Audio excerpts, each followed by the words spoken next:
বিশ্ব হার্ট দিবস, যেটি ২৯ সেপ্টেম্বর পালিত হবে, সেখানে একটি প্রতিপাদ্য বিষয় রয়েছে। সেই প্রতিপাদ্য বিষয়ে বলা হয়েছে ইউজ হার্ট ফর অ্যাকশন।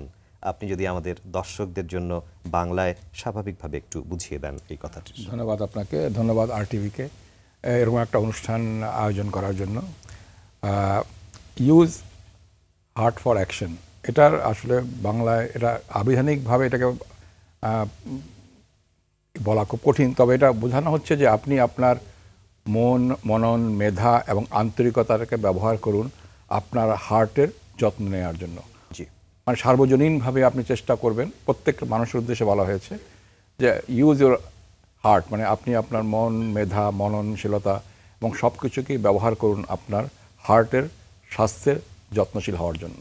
জি, অর্থাৎ আপনি বলতে চাইছেন যে হার্টের যত্ন হোক সার্বজনীন, সেটিকেই যদি বলা হয়ে থাকে তাহলে এইভাবে ব্যাখ্যা করা হয়েছে এবং ওয়ার্ল্ড হার্ট ফেডারেশন কর্তৃক এই স্লোগানটি নির্ধারণ করা হয়েছে।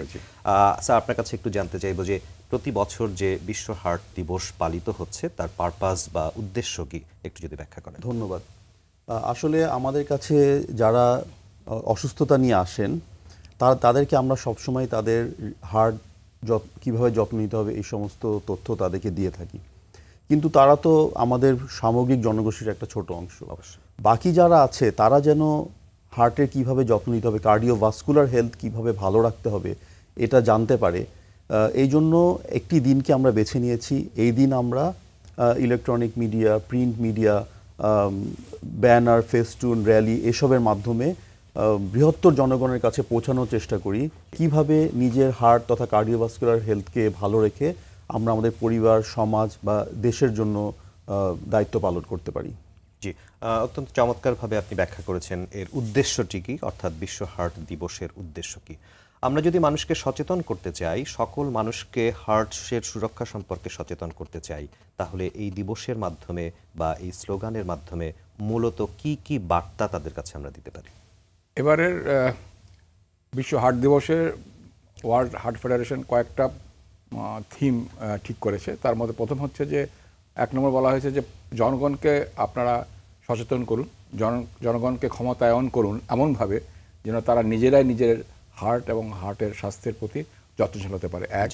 2 নম্বর হচ্ছে স্থানীয় সব নেতাদেরকে, নেতৃস্থানীয় ব্যক্তিদেরকে বলুন যে এটার গুরুত্ব কতটুকু।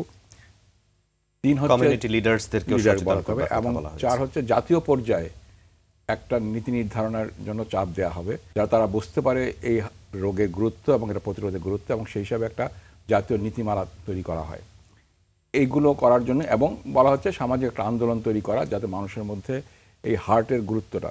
আসলে একটা জিনিস এখানে বলে রাখি যে অনেকে আমরা মনে করি যে হার্টের অ্যাটাক এবং ব্রেন স্ট্রোক এই দুটোর কিন্তু পদ্ধতিগত মিল আছে, দুটো একই, দুটোই রক্তনালীর রোগ এবং দুটোই কিন্তু আমাদের, যেটা আপনি বললেন যে প্রায় 1/3 মৃত্যুর কারণ হচ্ছে এই হার্ট অ্যাটাক এবং স্ট্রোক।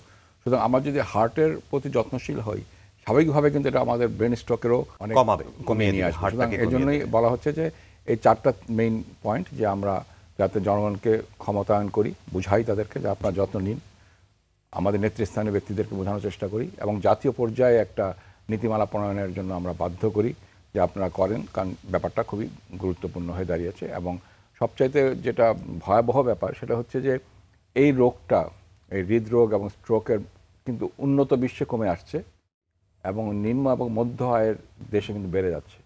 এবং একটা বলা হচ্ছে যে এই হার্ট অ্যাটাক এবং স্ট্রোক কোনো বয়স, কোনো এবং কোনো মানে গরিব ধনী নির্বিশেষে সবাই আক্রান্ত হচ্ছে।